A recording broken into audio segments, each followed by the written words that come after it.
Hello everyone, সকলকে জানাই good morning. কেমন আছো সবাই? আশা করি সবাই ভালো আছো, সুস্থ আছো। আরও একটি নতুন ভিডিওর সাথে তোমাদের অনেক স্বাগত, অনেকটা ভালোবাসা। সকাল সকাল ঘুম থেকে ওঠার পর ফ্রেশ ট্রেশ হয়ে একদম টিফিন বানাতে বসে গেছি। আর আজকে সেরকমভাবে কোনো কিছু বানাইনি। আজ বাড়িতে একটু ওটস আছে, একটু দুধ ছিল, তার জন্য ওটসই বানিয়ে দিলাম। আর একটু খেজুর দিয়েছি আর একটু কাজু দিয়েছি। ওদেরকে খেতে দিয়ে দিয়েছিলাম। তারপর ওরা খাওয়া দাওয়া করে ডিউটি চলে গেছিলো। তারপর আমি স্নান টান সেরে পুজো করে একদম খাওয়া দাওয়া করে একদম চলে এসেছি আজ রান্নাঘরটা একটু গোছাবো বলে।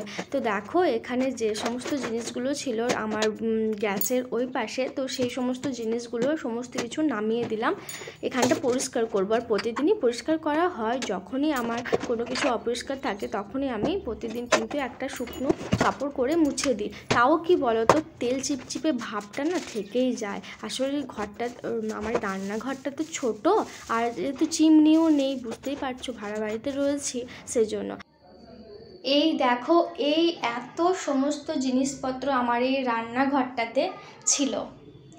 এই যে দেখছো আমার রান্নাঘরটা, এই সাইডে কোনো সেরকমভাবে জায়গা নেই, একদম ছোট্ট মতো জায়গা। তোমাদেরকে আমি ভিডিওতে দেখিয়েছি যখন রান্নাঘরটা আমি সাজিয়ে গুছিয়ে নিয়েছিলাম প্রথম যখন এই ঘরটাতে আসি। দেখো গ্যাসটা এখানে যেহেতু রেখেছি, তারপর দেখো এইটুকু জায়গার মধ্যে কিন্তু এই বক্সটা রাখার পর কিন্তু এই কৌটো বাটাগুলো তোমার রেখেছিলাম সাজিয়ে গুছিয়ে। তো এই যে নোংরা হয়ে গেছে, পরিষ্কার মাঝে মধ্যেই করা হয় জানো তো, তাও দেখো তেল চিটে ভাবটা তোমার রয়ে যায়। পরিষ্কার করার পরেও কিছুদিন পর আবার হয়ে যায়। কেন হবে না বা বলো? রুমটাতে তো আর চিমনি দেওয়া নেই না, যেহেতু ভাড়া রুম, বুঝতেই পারছো। এই দেখো করে নিই, এই যে তোমার কৌটো বাটা রাখার এই ঝাঁপিটা, তারপর ওই কৌটো বাটাগুলো, তারপরে যেগুলোই অপরিষ্কার হয়ে যায় সেইগুলোই আমি কিন্তু বের করে পরিষ্কার পরিচ্ছন্ন করে নিই। তবে কি বলো তো, মানে এইভাবে সমস্ত কিছু একসাথে বের করে তোমার গোছানো হয়নি। আর দেখো সত্যি কথা বলতে গিয়ে একটা সংসার গোছাতে যে কতটা পরিশ্রম লাগে, বা সেই রান্নাঘর, মানে রান্নাঘর বলো বা ঘরই বলো, সেই ঘরটাকে সুন্দর করে সাজাতে গোছাতে কতটা সময় লাগে। আর ভাঙতে দেখো এক দণ্ডে ভাঙা হয়ে যায়। প্রতিটা মেয়েরই কিন্তু ইচ্ছে থাকে যে তার সম্পূর্ণ নিজের অধিকারে একদম নিজস্ব একটা সংসার হোক, যে সংসারটাকে একদম মনের মতো করে সাজিয়ে গুছিয়ে পরিপাটিভাবে সে রাখবে। যেখানে কোনো কিছু খাবার বানাতে গেলে সেটা যদি ভুলও হয়ে যায় বা সেটা যদি নষ্টও হয়, তাহলে কিন্তু কাউকে কৈফিয়ত দিতে হবে না যে এটা কেন নষ্ট হলো। বা মাঝরাতে বৃষ্টি পড়ছে, হয়তো কোনো কিছু বানিয়ে খেতে ইচ্ছে করলো, সেটা বানিয়ে খাওয়া যাবে। আমার কিন্তু সেই ইচ্ছেটা পূরণ হয়েছে। আমার মতো আর কার সেই ইচ্ছেটা পূরণ হয়েছে জানিও কমেন্টে। তবে হ্যাঁ, এখানে হয়তো অনেকেই বলতে পারে তাহলে কি তুমি আলাদা থাকতে চাইছো? একদমই না, আমি আলাদা থাকতে একদমই পছন্দ করি না। তবে তোমাদেরও আমার মতো প্রতিটা মেয়ের কিন্তু ইচ্ছে আছে, বা সেটা প্রকাশ করো বা না করো। দেখো তোমাদের সাথে গল্প করতে করতে আমি কতটা কাজ এগিয়ে ফেলেছি। এই যে গ্যাসের চারপাশটা, এখানটা কিন্তু আমার মোছামুছি ধোয়া কমপ্লিট।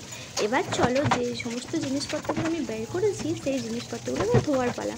তো যাই হোক, চলো ভিডিওটা দেখতে থাকো কেমন।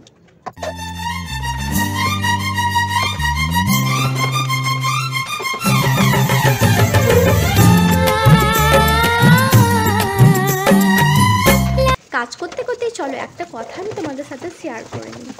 তো আমরা যারা ব্লগ ভিডিওগুলো বানাই, বা আমার মতো অনেক ছোট ছোট এমনও চ্যানেল আছে যারা কিন্তু এই ছোট ছোট কাজের মাধ্যমে কিন্তু নিজেদের এগিয়ে নিয়ে যাওয়ার চেষ্টা করে, সেটাই কিন্তু আমিও করে চলেছি। তবে আমার আশেপাশে এমনও অনেক মানুষ আছে যারা কিন্তু এই ব্লগ ভিডিও বানায়, এই কথাটা শুনে বা ভিডিওগুলো দেখে কিন্তু অনেক বাজে মন্তব্য করে। তোমরা কেন এত বাজে মন্তব্য করো আমি সেটা বুঝি না। কারণ আমরা তো সংসারের এই ছোট ছোট কাজগুলো, রান্না বান্না বা কোথাও ঘুরতে যাওয়া, এই সমস্ত কিছুই কিন্তু তুলে ধরি ভিডিওর মাধ্যমে। হ্যাঁ, হয়তো ভালোভাবে ভিডিও বানাতে পারি না, তবে চেষ্টা করি তোমাদের কাছে সুন্দর করে সেটাকে প্রেজেন্ট করার। তো যাই হোক, কার কার সাথে এরকমটা হয়েছে অবশ্যই আমাকে জানিও কিন্তু কমেন্ট করে, কেমন? তো এখানে দেখো আমার রান্নাঘরটা কিন্তু সাজানো গোছানো কমপ্লিট। কেমন লাগলো তোমাদের অবশ্যই জানিও কমেন্ট করে। ভালো লাগলে অবশ্যই লাইক করে দিও। সকলকে টাটা।